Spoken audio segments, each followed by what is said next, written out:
Good evening, everybody. My name is Bill Mardones. I'll be doing our group presentation for MBM 515 Logistics Management Group Assignment. The presentation centers around how much space do we need going forward into the new 3PL site. The Paddy's history, very much like the other group, we had a bit of the had a little look at Paddy's, and basically, like it says, from humble beginnings as a cake shop in regional Victoria, Paddy has grown to be Australia's leading branded frozen food company, and there's some of the products, and I'm sure we've all tasted from time to time. It's a classic tale. Dutch migrants step off the boat with 5 young children gathered around them, ready to live the Australian dream. So there's your house, the car, the kids, the dog,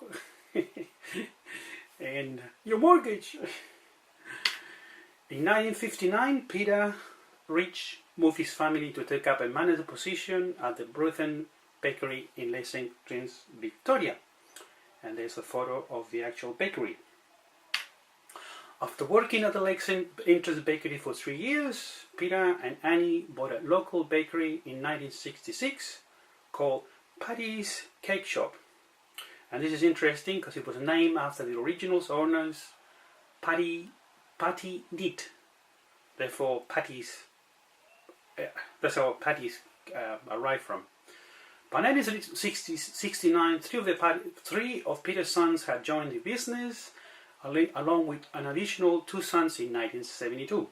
So even though we're showing you 4 there, I couldn't find the 5th one, but interesting to know that the guy in the middle, and I'll point it with that one there, went on to run the business for 23 years and became the managing director of Paddy's.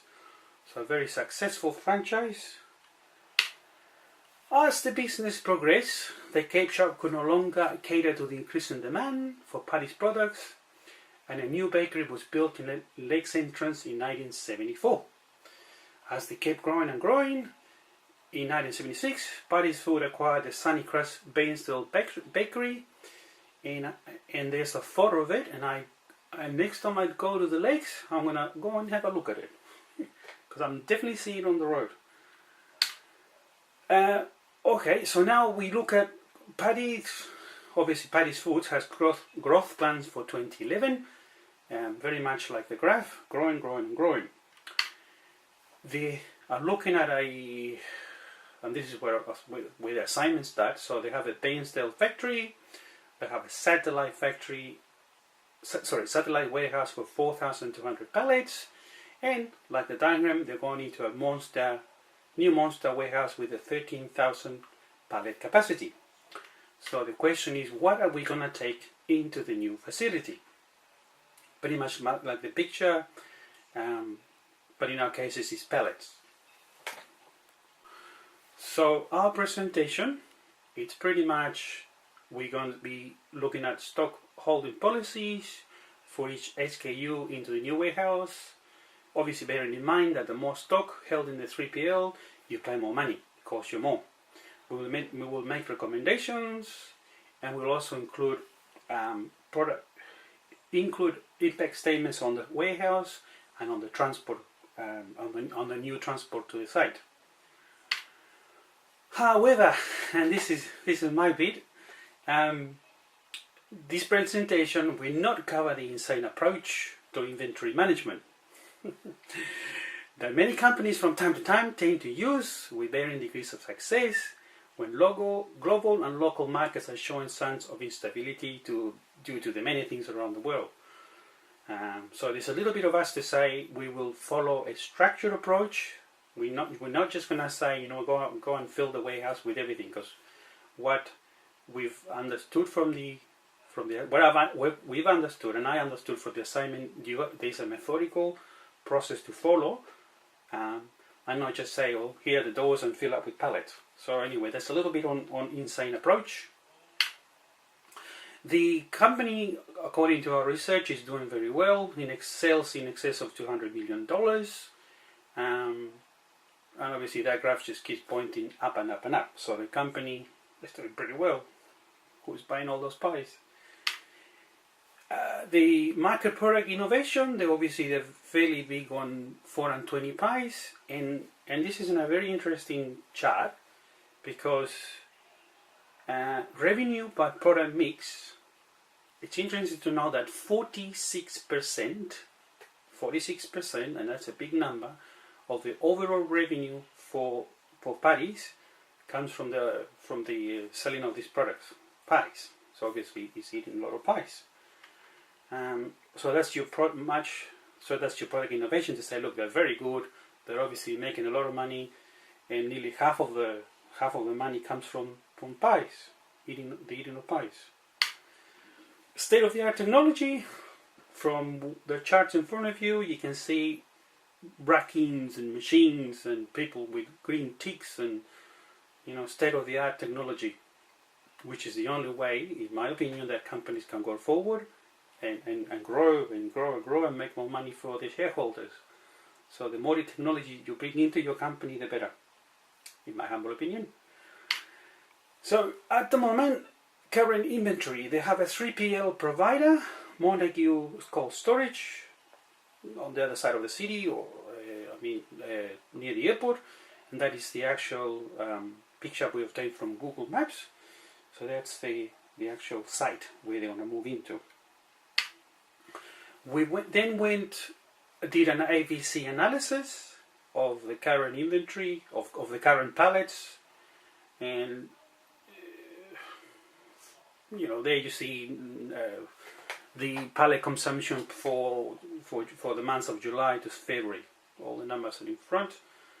So it peaks at 9,500, going down to 5,700 in January, which is pretty much in line with Mark Kluger's PowerPoint presentation. So there's a strong demand from July to December. Declining pallets demand for January to February. Winter food season is peak trading in pastries, pies, and this is where I'll take you back to the other chart, which basically says in the other chart, 46% of the total revenue comes out of the pie. So that tends to agree with what Mark Kluger's presentation was. So there is a little bit of information on that. We then took this analysis into an ABC DEF breakdown, where basically says that 57% of volume is 35% of SKUs, and he gave you a whole chart of consumption per SKU. So steady, variable, erratic, irregular, lumpy, and dead. Having looked at the other group presentation, our numbers are pretty close. They're not that far. Interesting to know, obviously, that it matches the previous chart. We then went down to we then broke down those charts into individual graphs. So for the steady pallet requirements, we started from 4,130 in July, running all the way to February. Then we follow the next one, which was the variable. Then we went to, so pretty much with the other group's figures. Erratic, peaks and troughs in the graphs. Irregular, interesting. It dropped in November, quite a bit of a drop for irregular. Pallet demand. Lumpy, interesting again. Huge number in November, and then nearly not much in September. So pretty good numbers. I had a look at the other groups numbers, and we're not that far away from your numbers. Okay, then we looked at inventory policies. We put a little bit of a blurb about what an inventory policy is. So obviously, it needs to be more effective and efficient. If you haven't got the stuff, you can't sell it, or if you haven't got it, you're going to go on back order, and then everybody gets upset because you don't have it. So we put 3 key aspects on inventory: time, buffer stock, record keeping. Obviously, for any business, you got to have your record keeping. Make sure you're doing your cycle checking. Make sure you've got your records, and make sure the system is running. Have a safety stock, and obviously have the stock on hand.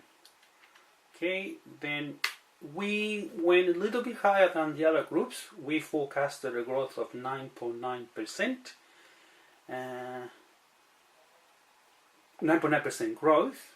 So in there we actually showing demands of pallets ranging. So the blue line is the actual pallet usage, and then with a demand of with a growth of 9.9%, then we went with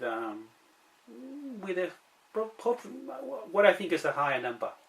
So obviously, like the charts, peaks big time in September, which is nearly 10,500 pallets, or nearly 11,000, and it drops away in summer.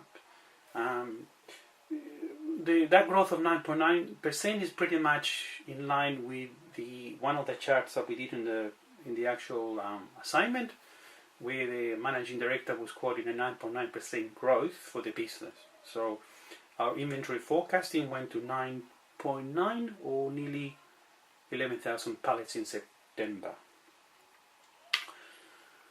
So because we've used up the 95%,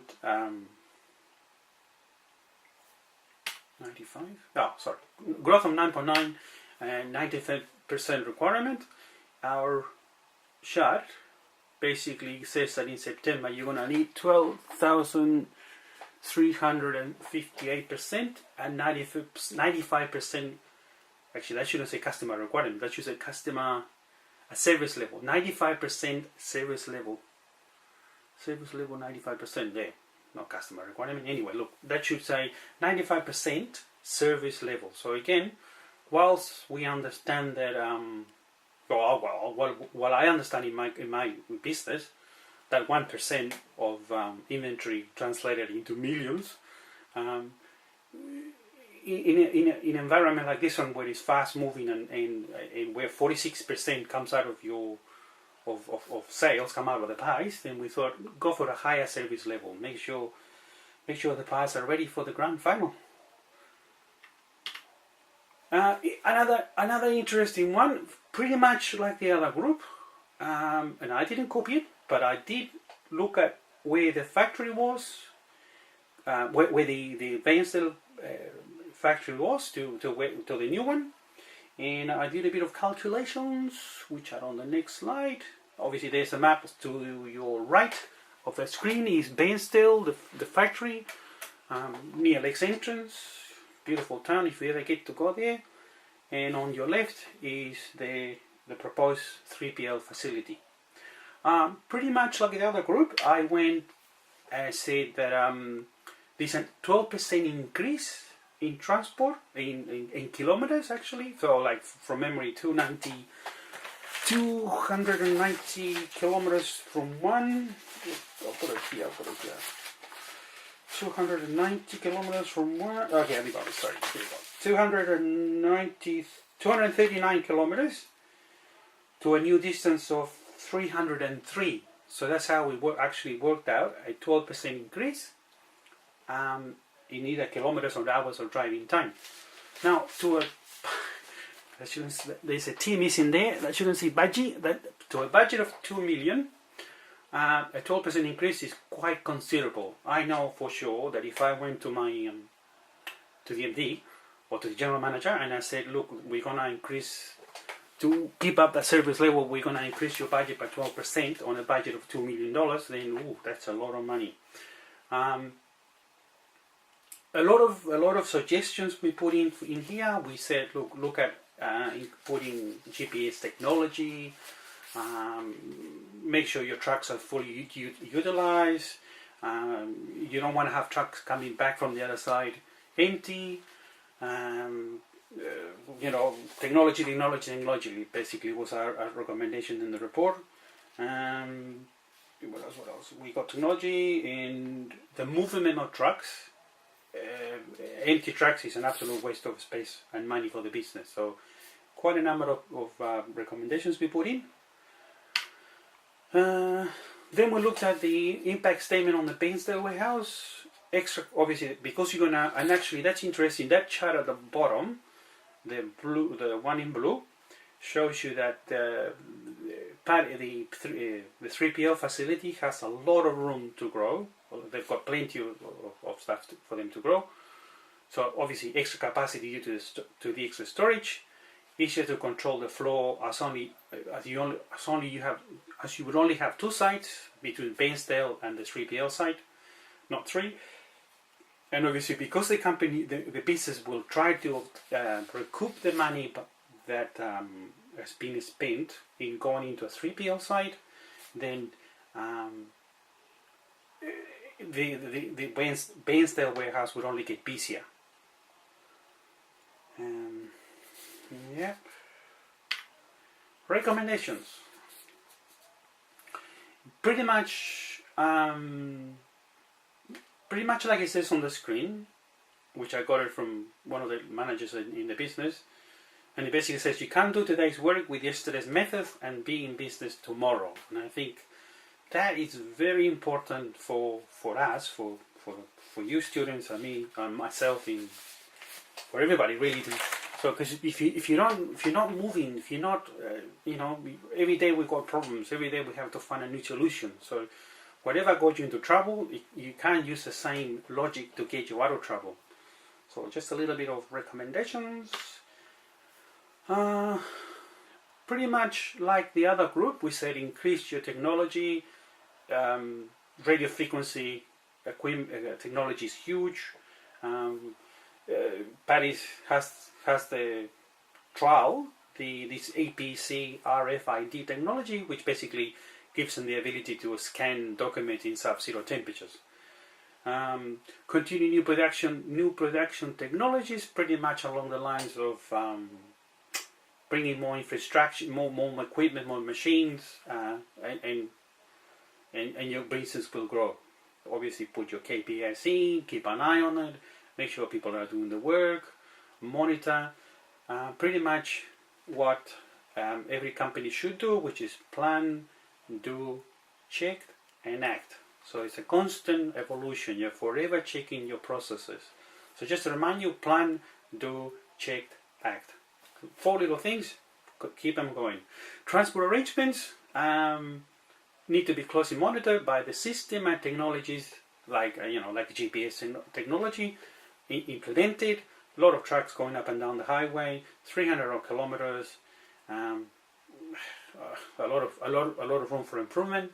At that 12%, it's a lot of money. It's a huge number on a budget of 2 million, which obviously the Paris is saying is going to grow. Excuse me. Realign supplier deliveries. Again, make sure the trucks are not empty. On the way back, make sure you got things in line. Continue to review your SKUs, ABC in line with the pie chart. Again, one of the things that I found out, obviously, if most of your money is coming from A, B, and C categories, your pallets, by all means, if that's where your revenue is coming in, keep an eye on it, follow it, check it. Feasibility study on. Okay, the last recommendation at the bottom is a map of Victoria. I might zoom in a little bit. But basically, oops, sorry about the movement on the camera. But basically that says that in Bairnsdale they already have a railway line system.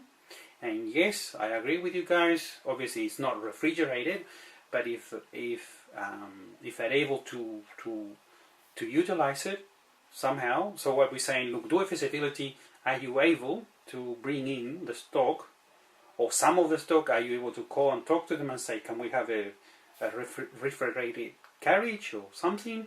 But the infrastructure is already there. Maybe it might be a case of them going and talk to the railway line people and say, can we do something? Oops, sorry, come back up here. Oops, sorry about that. Now, more recommendations: must continue to provide OH&S compliance due to the extra growth and 3PL activity. Again, one of my subjects one of my bits in my business in our company is to make sure that as you grow and you are using more trucks, more people, more spaces, make sure that your occupational health and safety systems are up to date. Because if you don't, then you could find yourself into trouble by not following, government inspectors dropping into your site and saying, you got extra trucks. So are the drivers sleeping on the way back? Are they having enough breaks? So there's a little bit in there that we would recommend to parties to follow in the OH&S compliance area.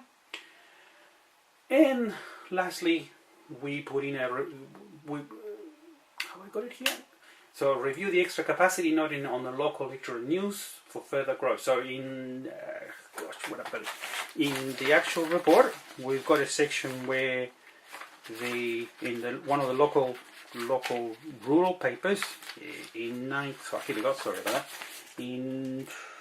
August 2011, Paddy is expanding a multi-million-dollar growth again to the Painsdale factory, where a $9.8 million expansion will be done to Paddy's Painsdale factory.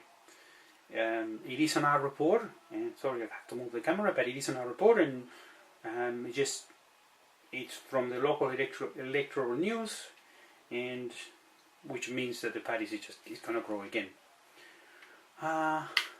Conclusion. Okay.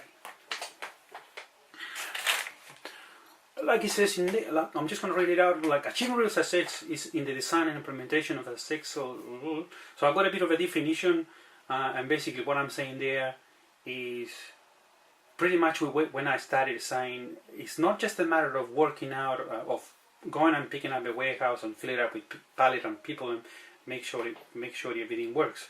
There are processes that need to be followed, which obviously we've all been learning. The AVNCs, AVNC, your charts, your forecast, your growth, your safety stock inventory. So that covers that point. The next one says transport issues, pallet spaces, inventory turns, growth. Again, when you're taking up the offer into the 3PL offer, make sure that you cover those issues like transport, pallet spaces, inventory turns, growth plans, and everything else. And the last one, there's the conclusion, says we have chosen a 95% service level, and whilst we understand the extra cost involved, it'll kind of cost you more money, but then your profitability and everything else will follow. So, follow these principles.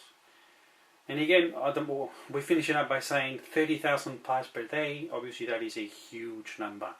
So, hopefully I haven't gone too far, too low, but that's the 14 minutes. So with that, I thank you very much for paying attention to my presentation. Hopefully it makes sense. If you're not sure, please rewind it, and I'll do it again, but slowly. Okay, thank you guys.